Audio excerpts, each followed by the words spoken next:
Só aguardar aí o Marcos Felipe entrar. Tá entrando aí. Tudo bom, Marcos? Tudo bem, Leandro? Nossa, eu acho que hoje nós vamos gravar, assim, britanicamente, o início da live, meu caro. Bem, então vamos lá.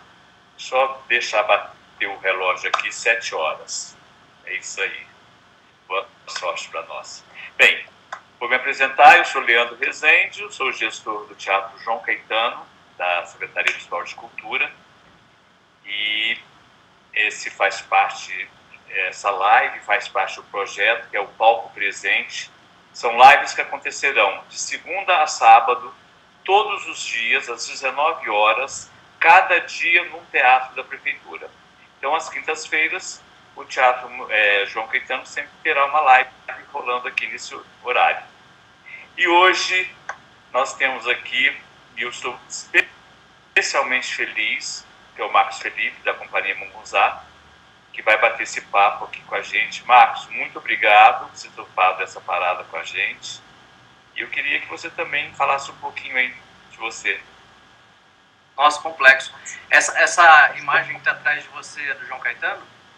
Exatamente. Esse aqui é um banner do João Caetano, que fica lá no teatro. E hoje eu tenho a pretensão da minha casa se transformar no Teatro do João Caetano. Bom, eu sou formado em jornalismo, venho de uma família muito pobre, né, de operários, e não quis investir todas as minhas fichas no teatro, então isso fez com que eu misturasse o teatro com a comunicação. Depois eu me arrependi, porque eu acho que eu deveria ter feito faculdade de cênicas também, mas enfim, acabei me formando em comunicação e fiz Teatro Escola Macunaíma. Me formei no Macunaíma, então sou filho do Macunaíma. E aí vou caminhando. Somos filhos. Eu sou de um outro Macunaíma, né? Pai do seu Macunaíma, mas enfim, estivemos lá. Sem querer ser indelicado, você formou em que ano? 87. Eu já formei bem velho, né? Mais de 30, então ainda tinha Silvio Zilber, Miriam Muniz. A Miriam tinha acabado de sair, mas foi o pessoal dos fundadores do Teatro Escola Macunaíma. Então, aí eu me formei no Teatro Escola Macunaíma, fiz comunicação, mas de fato fui seguindo uma carreira só no teatro, como ator. A gente criou um grupo, então a Companhia Mungunzá demanda muito, desde produção, enfim, todas as atividades. Então é um resumão da minha vida. Eu tenho 36 anos e atuo, é uma forma um pouco diferenciada, porque atuo só no grupo, né? Eu atuo, não é aquele ator que faz um monte de peça, com um monte de coletivo, enfim, que está fazendo um monte de coisa. A minha atuação cênica, a minha criação, ela se dá quase exclusivamente dentro da Companhia Mungunzá. Tá, que já é de uma riqueza, assim, gigantesca, né? A gente vai dar forma a isso que eu estou falando, né? Ô Marcos, e como é que começa a Mungunzá? A gente sabe que a Mungunzá começou em 2008, mas vocês nem todos estavam no Macunaíma, né? Ela começa dentro da Escola Macunaíma. Existia um pensamento de que nós não conseguiríamos fazer teatro sem ser dentro de um grupo, assim, que dentro de um grupo era o mecanismo mais saudável para a gente produzir o que nós quiséssemos produzir artisticamente. Então esse pensamento já estava um pouco ali dentro da escola. Então a gente de fato forma um grupo dentro da escola, dentro do Macunaíma. E aí quando a gente sai do Macunaíma, a gente fala, a gente precisa fazer uma primeira peça profissional, embora todos nós, assim, muito amador no aspecto, né? Acabamos de sair da escola, não sabia ainda como as coisas funcionavam. E aí a gente, eu lembro que na época nós fizemos um empréstimo no banco, esse grupo, né, recém-formado, e a gente chamou o Nelson Baskerville para dirigir a gente num espetáculo, que seria então o nosso primeiro espetáculo profissional. E aí a gente conversou com o Nelson, entrei em contato com o Nelson ainda entrei em contato no Orkut, no falecido Orkut, Nós fizemos uma reunião, a gente apresentou uma proposta para ele de um livro, de uma adaptação de um livro chamado Por que a Criança Cozinha na Polenta, da Aglaia Veterani, uma romena, que a gente amava a literatura dela, e logo depois ele topou, e aí nós entramos para criar esse espetáculo. Ele fez a adaptação do livro, nós criamos esse espetáculo, estreamos ele em 2008, e aí a gente começa a contar de fato a trajetória da Companhia Mungunzá a partir da estreia desse espetáculo. Então foi a pedra fundamental da companhia, então, né? E nós éramos em 5 em cena, e aí a gente fez algumas temporadas. A gente fez temporada no Capobianco, no antigo Teatro Fábrica, fizemos no Arthur Azevedo, e foi um fiasco. Como assim, cara? Foi um fiasco? Assim, foi um fiasco de público, assim, as pessoas não iam, a gente ainda não tinha aquela expertise da produção, de assessoria de imprensa, ninguém conhecia o grupo, então foi tudo muito difícil. Mas a gente acreditava muito no trabalho, a gente achava um trabalho muito potente. Sim. Tanto é que logo, acho que na 3ª ou na 4ª temporada, dos 5, 3 pediram para sair, falaram assim, a gente não quer mais continuar a peça. E aí ficou eu, a Sandra e o Nelson. Então nós acreditávamos muito no trabalho. E aí a gente falou, não, o trabalho não vai morrer, a gente vai substituir esses atores, atrizes, e vamos continuar. E aí nessa substituição, acho que 5 meses depois da estreia, entraram Lucas Beda, Virgínia Iglesias, Verônica Gentilin, uma formação que está até hoje. Então eles estrearam, depois eles entraram em temporada e está com a gente até hoje. E mais para frente entrou o Pedro Augusto, que é inclusive meu irmão. A Companhia Mungunzá é um nepotismo escancarado. A gente se envolve, casa, enfim, o irmão que trabalha com o irmão é uma coisa louca. E aí a gente depois entrou o Léo Aquil, e aí a gente está nessa formação de 7 artistas, educadores e educadoras. Então a gente está até hoje nesse núcleo Douro, que é o núcleo que faz a gerência, que faz que aponta os caminhos, enfim, essas escolhas de para onde a gente deve seguir. Então esse foi a pedra fundamental, muito puxado pelo Nelson Baskerville. Posso dizer que o Nelson Baskerville é quase que o pai dessa companhia. Aliás, muito do que a gente entende esteticamente surge a partir do Nelson, das proposições dele, de como ele enxerga a vida, enfim, tudo isso. Então, muito do nosso olhar foi um olhar calcado na experiência estética do Nelson. Assim, quando a gente lê um pouco o histórico da companhia, o Nelson paira, né? Em vários momentos, inclusive lá, você vai falar agora mesmo do trabalho do Luiz Gabriela, mas enfim, parece que é uma figura bem presente. Assim, o Nelson é muito importante para o grupo, inclusive ele tem uma importância inclusive no rompimento. Mais para frente a gente tem um rompimento, e esse rompimento também para a gente é muito importante, mesmo muito dolorido. Então a gente faz a polenta depois de um determinado tempo, de um casamento que super estava dando certo. A gente fala, tá na hora da gente partir para um segundo trabalho. E aí o Nelson vem e conta a história da irmã dele, da Gabriela. Nasceu Luiz Antônio, depois se tornou Gabriela. Conta a história pra gente, fala, eu queria fazer uma peça sobre a história da minha irmã. E aí a gente falou, então a gente ficou encantado com a história, com os percalços, enfim, com todos os conflitos. E aí nós montamos o Luiz Antônio Gabriela. E aí o Luiz Antônio Gabriela dá um giro, assim, na nossa relação de teatro, no nosso amadurecimento, em como a gente lida com a produção. O Luiz Antônio, ele inclusive, ele é parte grande, inclusive do Container, que é a nossa obra última, por exemplo, entendeu? Então as coisas estão muito ligadas, eu daqui a pouco faço essas ligações para vocês. Mas assim, com o Luiz Antônio, a gente estreou o Luiz Antônio no porão do Centro Cultural São Paulo.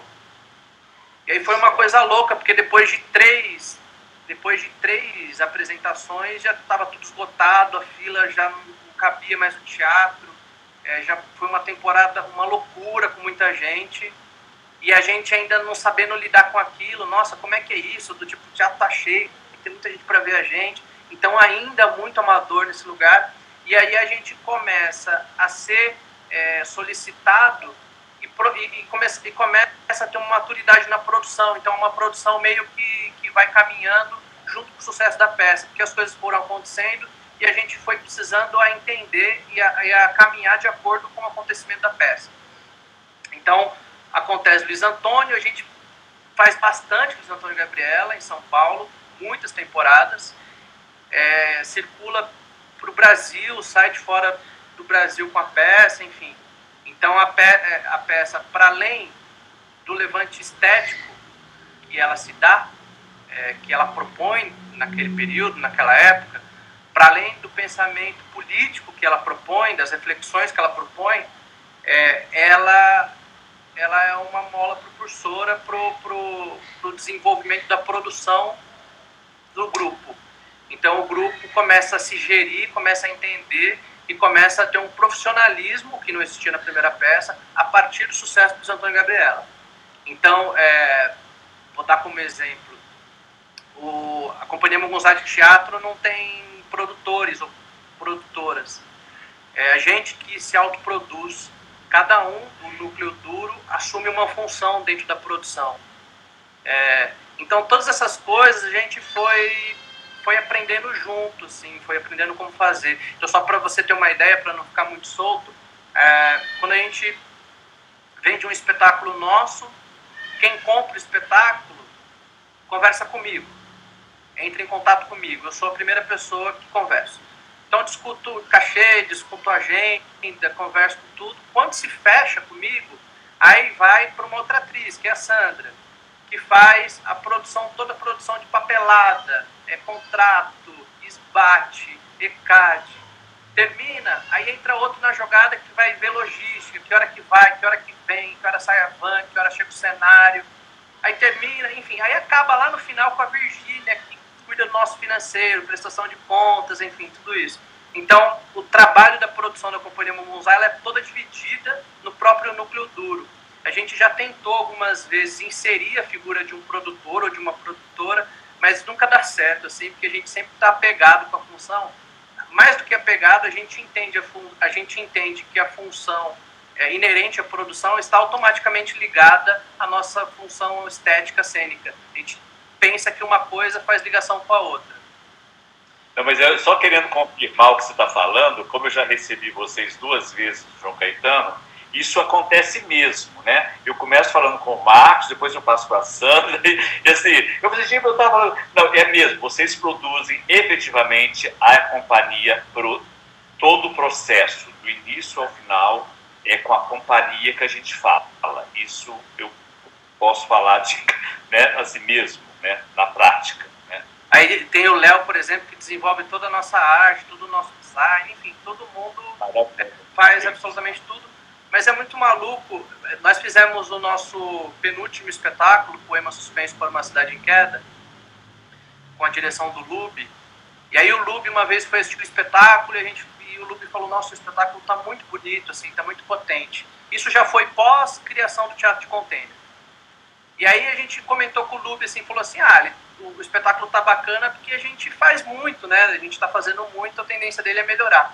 E aí o Lube falou uma coisa pra gente que faz todo sentido hoje em dia. Ele falou assim, não só. O que acontece é que como vocês cresceram muito rápido com relação ao container, com relação à vida mesmo, de como as coisas se dão na vida. Um amadurecimento muito precoce na relação ali no dia a dia daquele teatro, automaticamente isso tem um impacto no nosso corpo em cena. Quando ele falou isso, a gente passou a pensar não mais a figura do produtor dissociado da figura do artista. Porque eu conversando com você aqui, eu recebendo alguém no Teatro de Container, eu carregando o caminhão do cenário que vai se apresentar à noite, tudo isso tem um impacto significativamente no meu corpo em cena. Então a gente começa a não mais dissociar uma função da outra. Eu sou produtor, eu sou artista. Então pra gente faz tudo, é um pacote, é um pacote que a gente entende que uma coisa não está associada da outra. Pelo menos na Mungunzá a gente não consegue dissociar, e a gente acha que, como a gente que assume a função da produção, tem um impacto direto em como a gente se posta em cima do palco, da nossa forma estética de olhar o mundo. Então tem um pouco dessa característica. E tem uma característica forte de vocês, né, Marcos? Não sei se eu acho que você vai pontuar aí, desculpa se eu estou antecipando um pouco, que é uma coisa que eu achei, que eu li, e eu achei que eu vejo, é mais uma coisa que se comprova na prática, na sua teoria. E como vocês, cada trabalho, não sei se pode afirmar isso, cada trabalho teve um diretor, né? E, então, assim, cada encontro foi um encontro estético diferente. Quer dizer, cada encontro estético diferente demanda de vocês um novo trabalho, um novo aprendizado, uma nova corrida, né, para concretizar aquilo, né?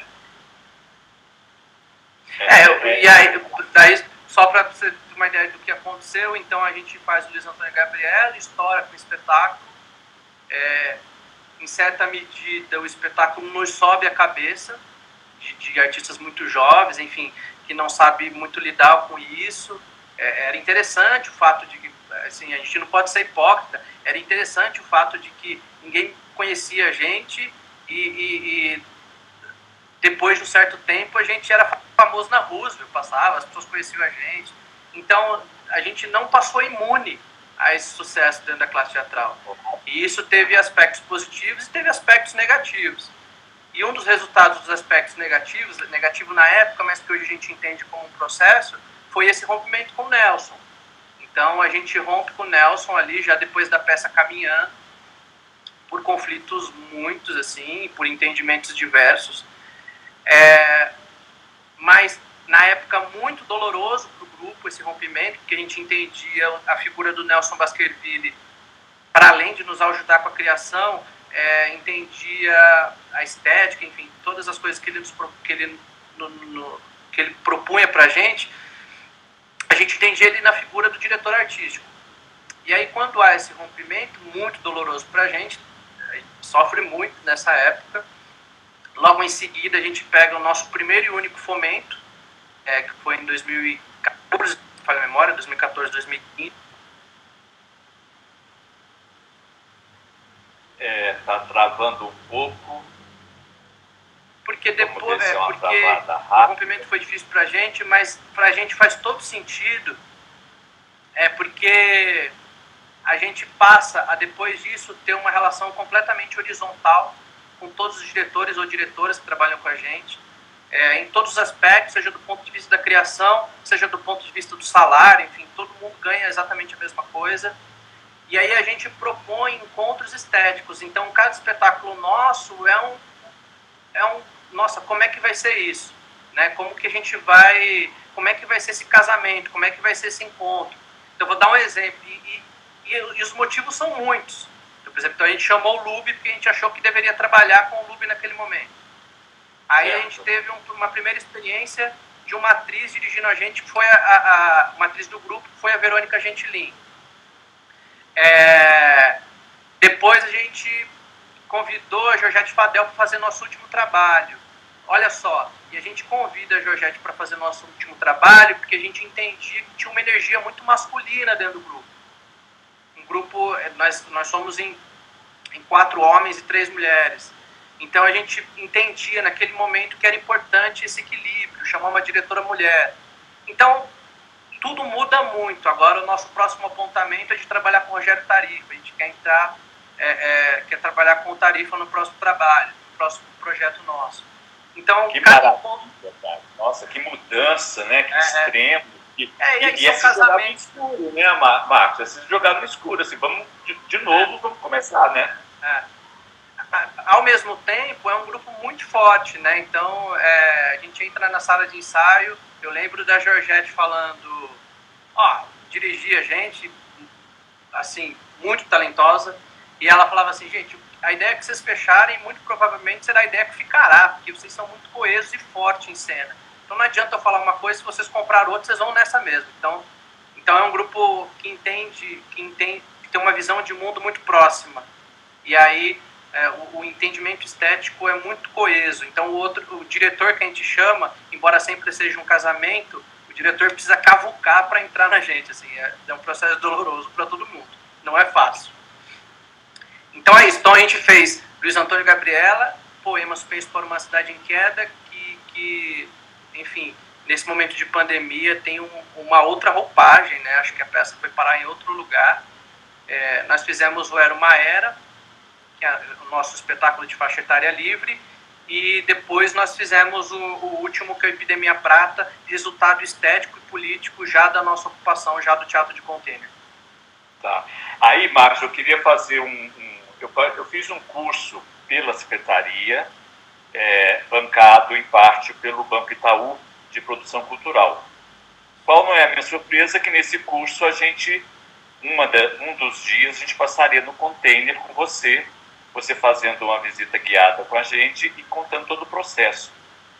E tem um dado nessa visita que eu queria muito conversar com você, que seria quando nessa visita você contou para a gente que a questão do Luiz Antônio e Gabriela, feita por você, inclusive na peça, passou por uma discussão de convidar uma atriz trans para fazer a Gabriela. Como é que foi isso? Como é que finalizou isso? Se isso finalizou? Eu queria que você contasse, já que essa questão está super aí, né, no dia, está sendo colocada no dia a dia para a gente. Acho que a gente precisa ser artista do nosso tempo. Então não tem como a gente ficar, não tem como a gente ficar preso num espetáculo que, enfim, o mundo caminha, tudo caminha, então a gente não tem como ficar preso. Então, recentemente, todos os nossos espetáculos, isso tem uma característica do grupo, todos os nossos espetáculos vão para repertório. Então, desses 11, 12 anos de grupo, os trabalhos que nós fizemos, todos eles estão em repertório, a gente faz a qualquer momento. O que acontece é que daí o movimento trans, né, o Monarte, liderado pela Renata Carvalho, pede a representatividade, começa a entrar no esquema da representatividade trans em cima do palco, enfim, nas artes cênicas como um todo. E uma das peças que ela utiliza como exemplo de transfake é o Luiz Antônio e Gabriela. Então, ela se utiliza desse expoente, enfim, usa muito como exemplo a gente. E aí a gente começa a repensar, num primeiro momento, né, muito na proteção, não é justo com a gente, não é justo, por que está batendo na gente, o espetáculo viajou, mudou muita gente, enfim, tem esse lugar, né, de proteção, de não é justo. E aí, quando a gente baixou essa guarda, a gente falou assim, viu, o que estão nos solicitando é completamente justo, completamente, o grupo, né, discutiu e chegou a essa conclusão, completamente digno. Então, de fato, precisa da representatividade, de fato precisa de uma atriz trans. E aí a gente conversa com o Nelson, fala, Nelson, o grupo acha que o espetáculo precisa ser modificado, a gente acha que precisa entrar uma atriz e tudo. Não sinto, eu, Marco, já não me sinto mais confortável em fazer, enfim. A gente precisa ser artista do nosso tempo e daqui a pouco, porque o contrato que era proposto pelo Monark é muito simples, do tipo, parem de nos representar, quando o meu corpo já ficar naturalizado, neutralizado entre vocês, a gente volta a fazer tudo.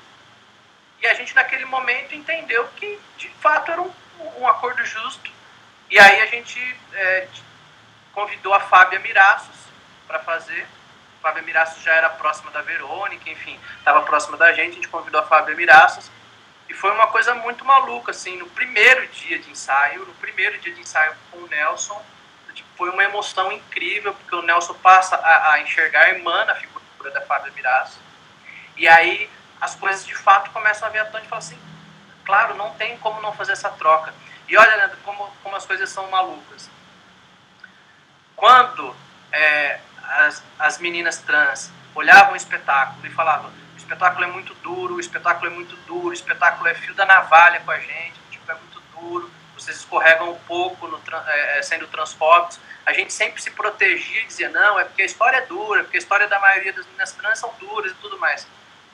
Quando o mesmo texto que era dado para mim passa a ser dado para Fábia Miraços, todo mundo do elenco fala, eu não tenho coragem de dar esse texto para ela. Eu não tenho coragem.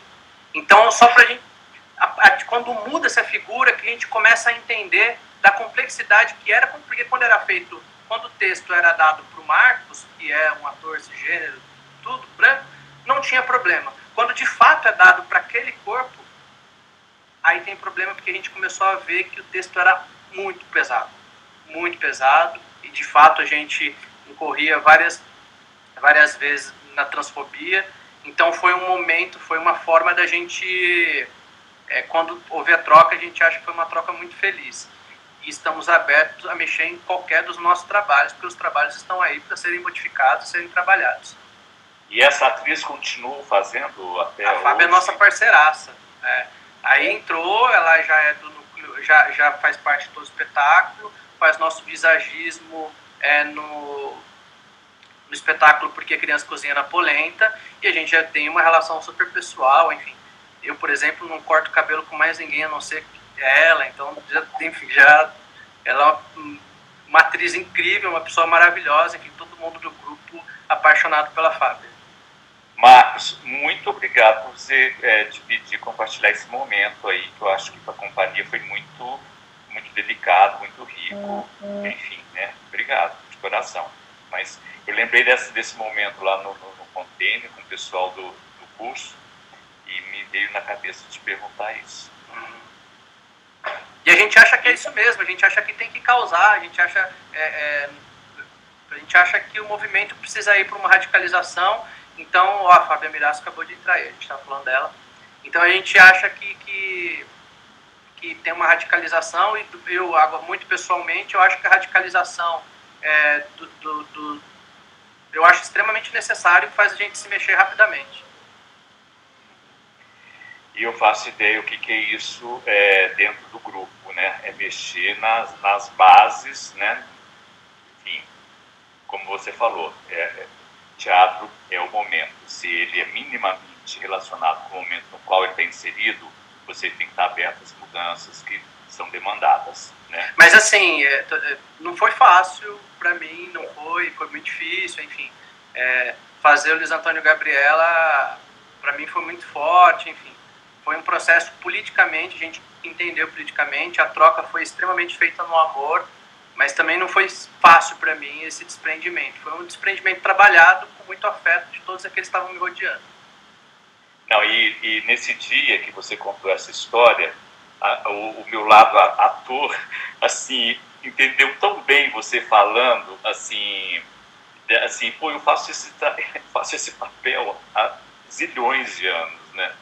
Então, assim, o desapego que você deve ter tido que trabalhar, né, para oferecer é de uma generosidade, bicho, assim, gigantesca, sabe? Enfim, e aí a gente parte pro... Aí, beirando aí na sua trajetória, vocês começam a trabalhar o poema, e era uma era, alugam um galpão na região já do futuro container, né? Como é que foi esse processo de vocês sacarem assim, não dá para continuar no galpão, a gente quer um espaço, esse espaço vai ser teatro, vai ser cultura, vai ser arte, vai inserir nessa história toda aqui, nesse entorno todo aqui. Deve ter sido muitas e muitas horas de conversa para chegar a concretizar, né, esse sonho, né? Sim, sim. Antes de eu responder, eu vou responder o Júlio aqui, que senão a gente vai se perder na pergunta dele. O Júlio está perguntando sobre o nome do grupo. Boa, Júlio! Muito boa essa questão. Sabe que o nome do grupo é uma coisa muito interessante, assim, porque a gente criou o grupo no Macunaíma, e na época, na nossa formação do Macunaíma, nós assistíamos muito Terça Insana. E no Terça Insana tinha a figura... eu não me lembro o ator que fazia, que imitava a Maria Bethânia, que tinha um personagem chamado Maria Botânica. E aí eu lembro que a gente assistia muito, ele tinha uma sketch lá de comédia, em que ele, no tabuleiro da Baiana tem vatapá. Enfim, ele fazia uma brincadeira, falava mumunzá, e mumunzá pra gente, na época da escola, virou tudo, virou adjetivo, virou verbo, virou tudo. Então, e foi bem na época que a gente criou o grupo. Então, quando a gente foi criar o grupo, qual é o nome do grupo? Munguzá, porque era uma piada interna nossa, então ficou Munguzá. Que é engraçado, porque Munguzá, até então, não tem absolutamente nada a ver com o que a gente faz, porque Munguzá remete a uma coisa regional, enfim, completamente diferente do que a gente trabalha em cima do palco, da estética que a gente trabalha em cima do palco.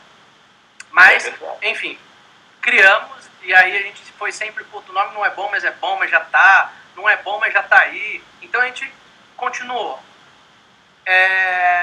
com Munguzá. O Nelson odiava Munguzá. Isso não é nome de grupo de teatro, enfim. E a gente sempre rebatia que é difícil ter um grupo de teatro. Você não tá falando, conta a verdade, Marcos. Que é difícil de ter um grupo com nome bom. Normalmente os nomes de grupo de teatro não são tão bons, mas enfim. É uma verdade absoluta. E aí o que acontece? A gente fez 10 anos e a gente começou a escrever o livro do grupo.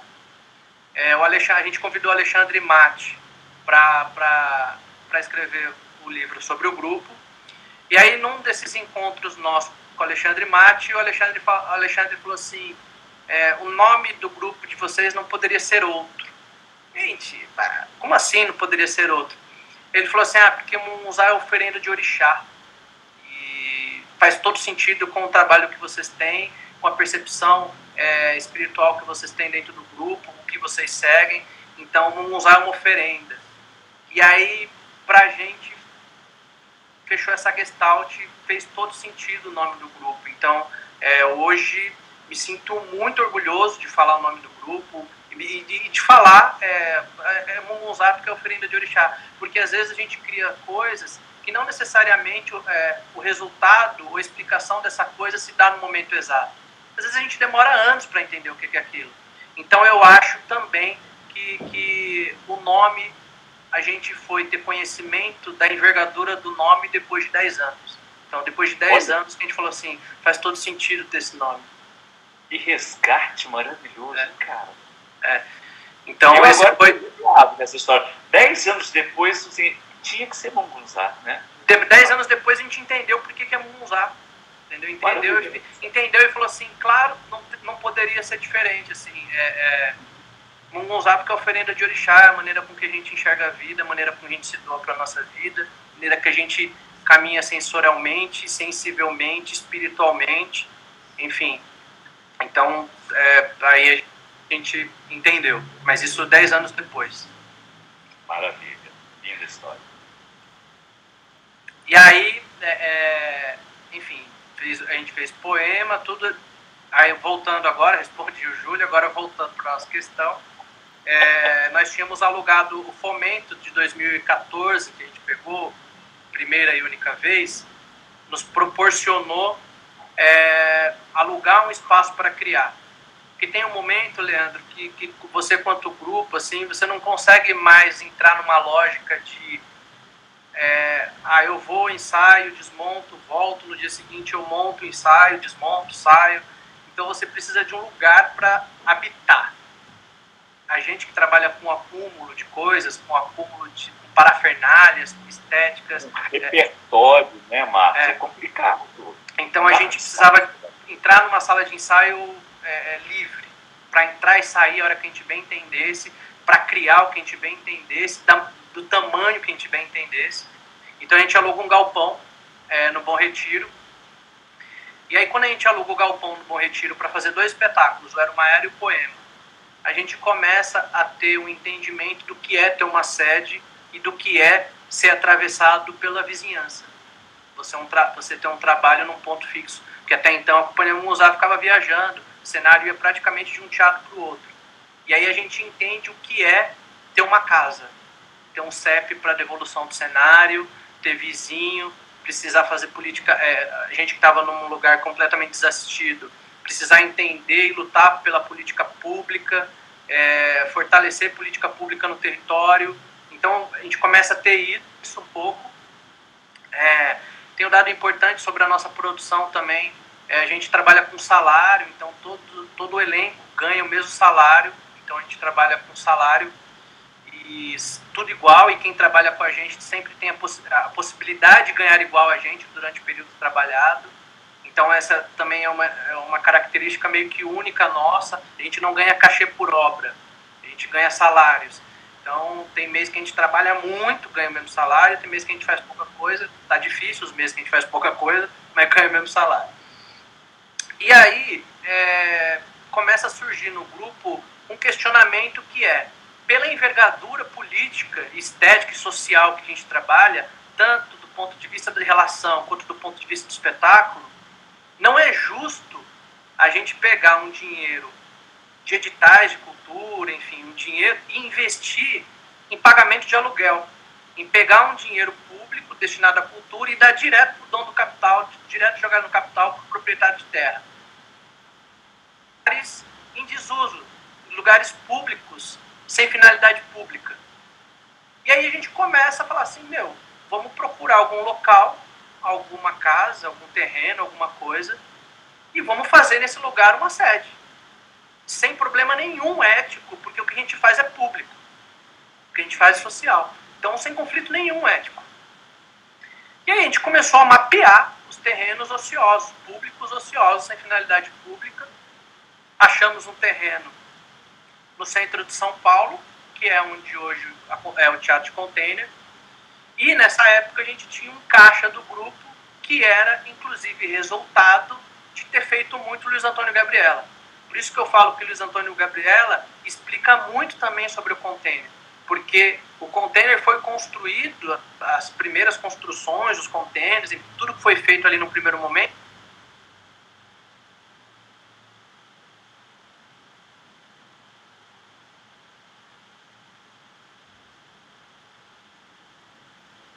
aqui, vamos conversar com a prefeitura para que isso vire um teatro. E aí a gente começou a conversar com o poder público, descobrimos que o terreno era do município, ali do lado da Cracolândia, enfim, começamos a conversar com o poder público, e aí a gente deu um golpe no poder público. Também acho que uma das poucas, a gente não fala muito isso, vou falar agora, a gente fala só no petit comitê, que a gente pediu o terreno para fazer a gente enviou um ofício para a Prefeitura Regional da Sé, falando que nós íamos fazer um festival de performance, que chamava Arquiteturando a Cidade, e que a gente precisava do terreno pelo período de 2 meses. Então, nesse período, nós entraríamos no terreno, faríamos o festival e sairíamos do terreno deixando ele com melhorias para o poder público, cercado, terraplanado e tudo mais. E aí o poder público falou, ok, está liberado para fazer o festival durante 2 meses.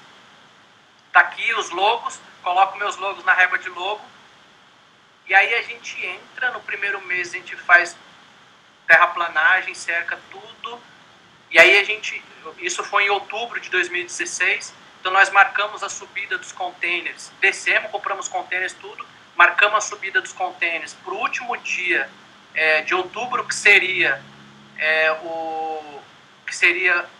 a eleição, o segundo turno das eleições municipais.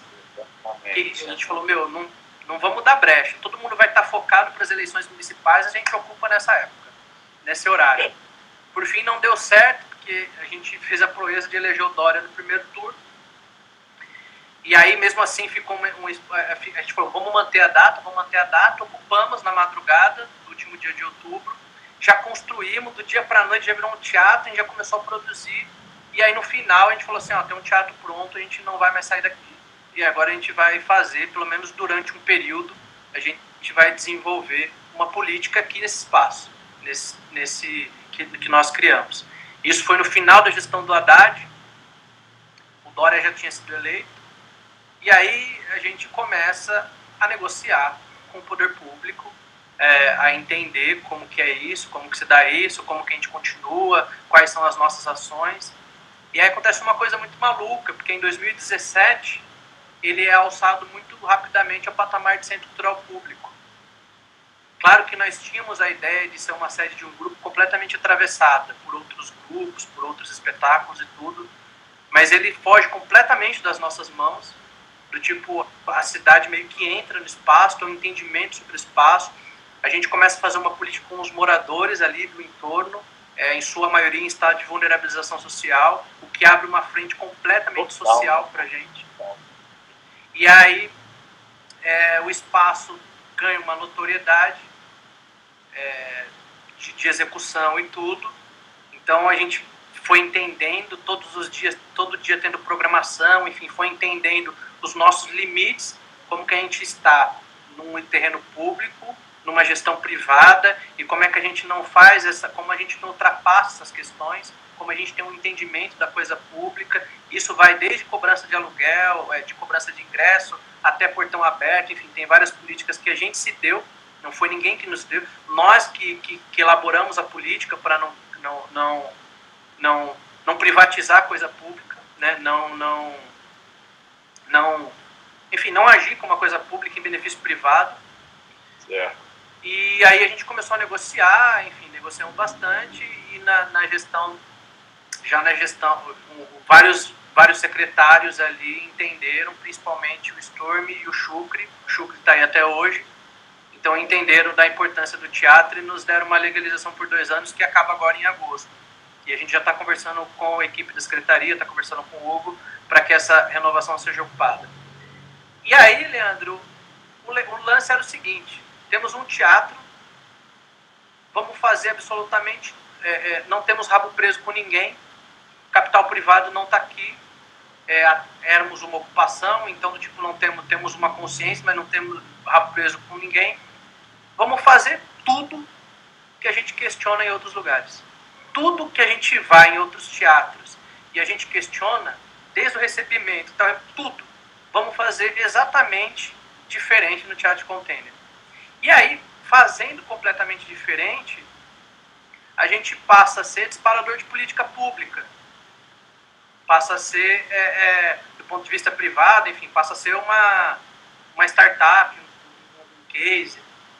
Mas, enfim, e aí a gente começa a buscar caminhos que espaços, pelo engessamento burocrático, não consegue buscar.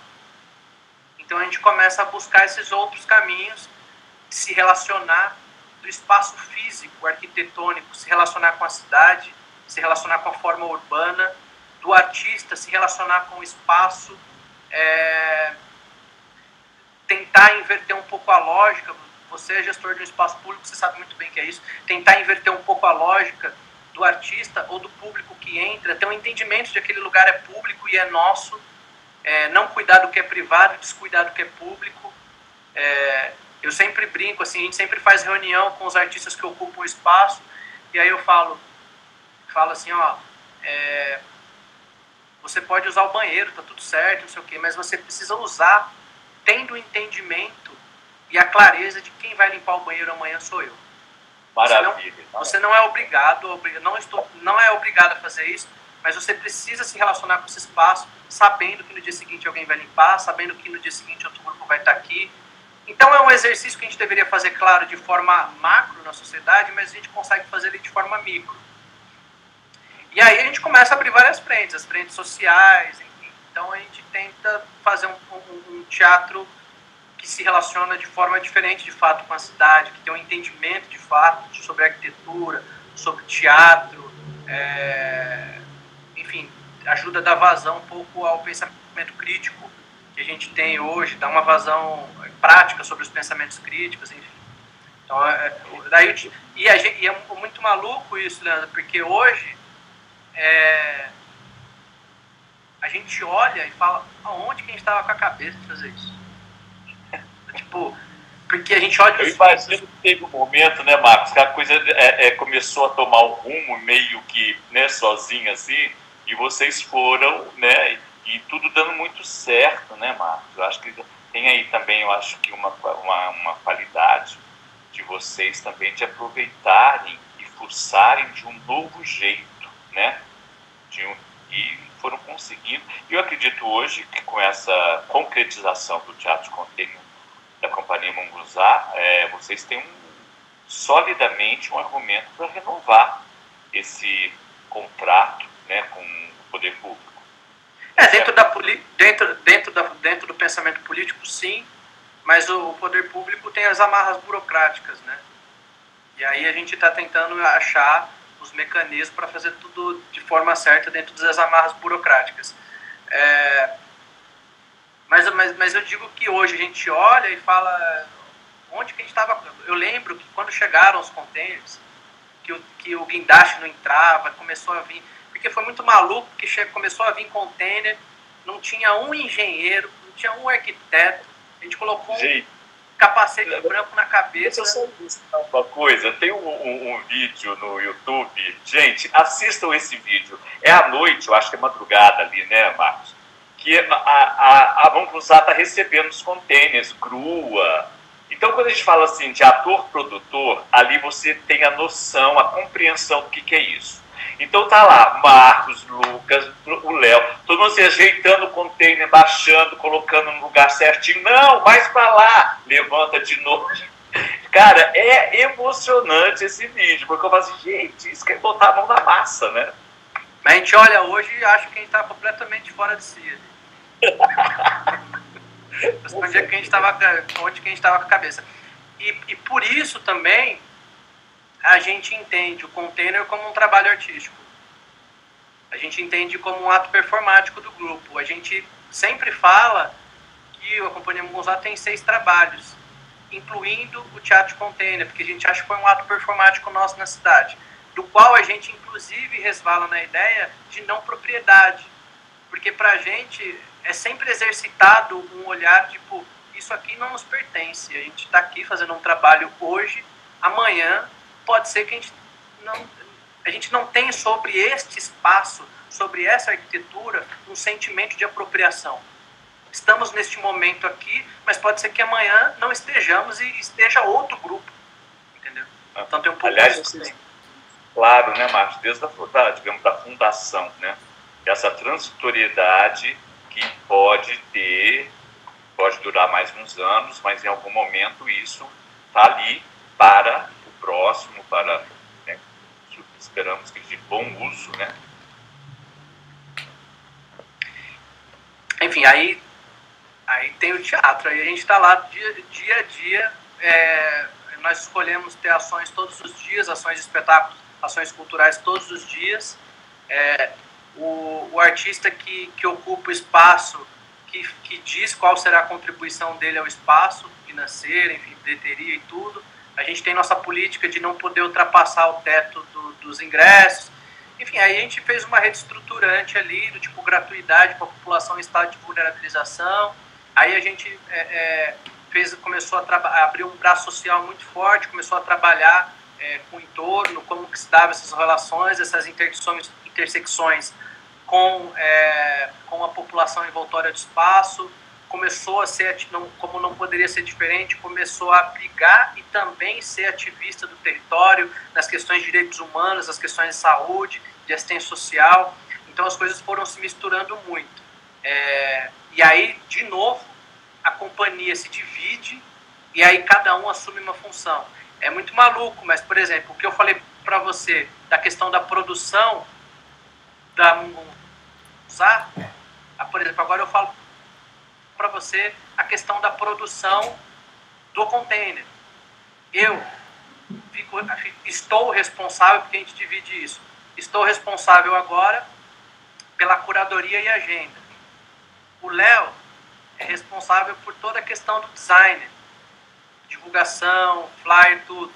O Lucas cuida de todas as mídias sociais e faz a coordenação da limpeza. A Sandra faz a coordenação da lanchonete. Verônica faz toda a coordenação social, de atividades sociais.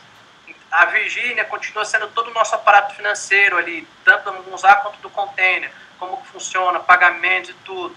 O Pedro, ele é o responsável técnico pelo teatro. Então a gente replicou, quem já faz a Munguzá, replicou o teatro. E aí só sobrecarregou. Nossa, a gente fica louco, mas é assim que funciona.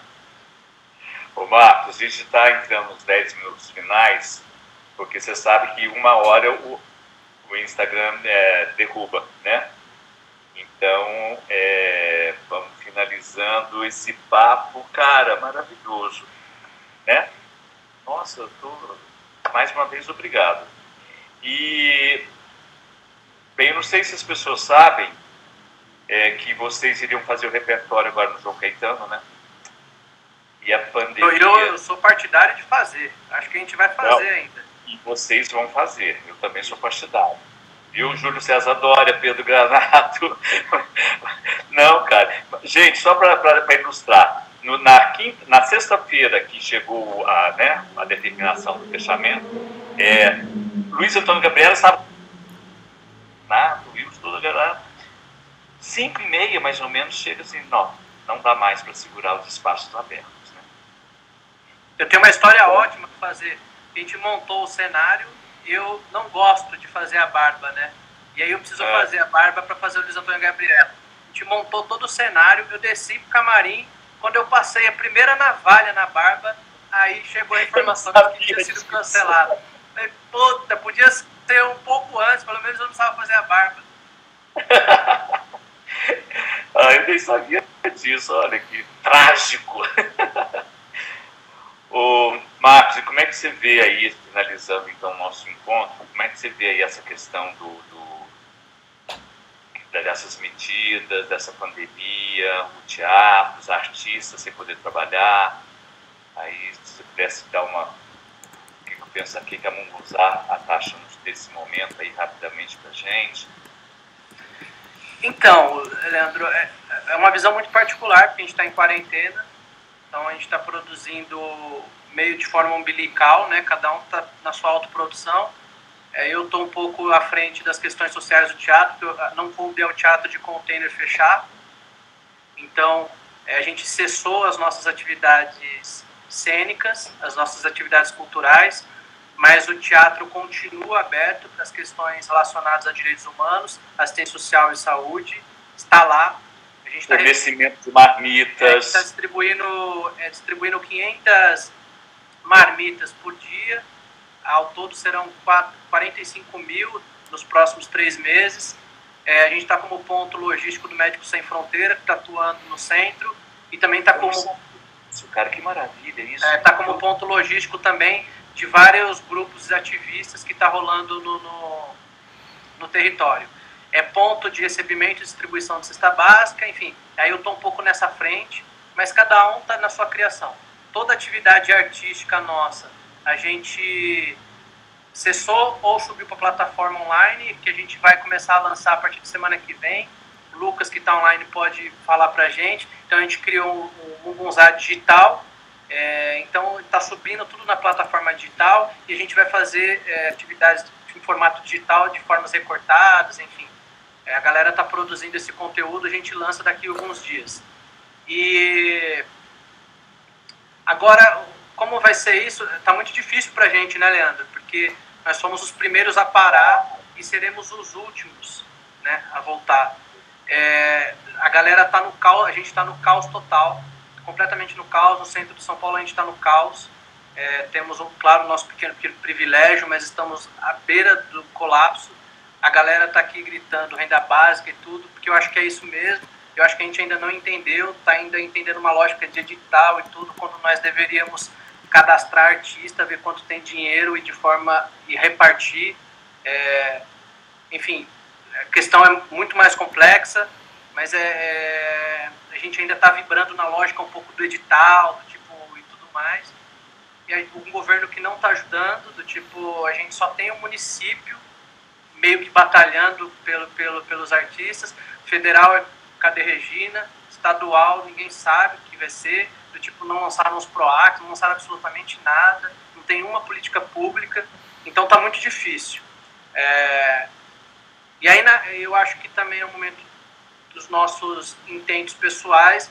E aí eu vou ser bem sincero para você, está tudo muito confuso. E eu, Marcos, estou me permitindo a ficar confuso e estar confuso nesse tempo de respiro, sem querer inventar roda, sem querer, vou ter uma grande ideia, não estou me forçando a isso. Estou me forçando, estou querendo ficar confuso mesmo, entender quais são os passos, mas não me forçando a isso. Geral, acho que fora Bolsonaro, é fora Bolsonaro. Fora Bolsonaro, por favor, rapidamente. eu queria também concordar com você nessa questão de que o município tem feito umas tentativas muito legais, né? Sem dúvida nenhuma. O projeto Cidade Solidária, que alguns teatros da Secretaria, né, estão recebendo, inclusive as doações, é uma iniciativa do poder público que há muito não via. E eu queria também aproveitar, Marcos, eu acho que você já está sabendo, desse edital que já está aberto, que já está em andamento, de contratação de artistas com cachê para apresentação de lives nas páginas dos nossos espaços.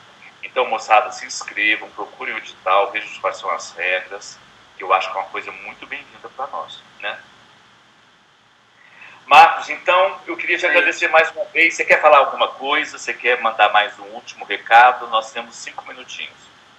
Não, acho que é isso. Foi um papo ótimo. Eu acho que a gente... enfim, quando acabar tudo isso, não sei como é que a gente ainda vai fazer teatro, não sei como essas coisas se darão.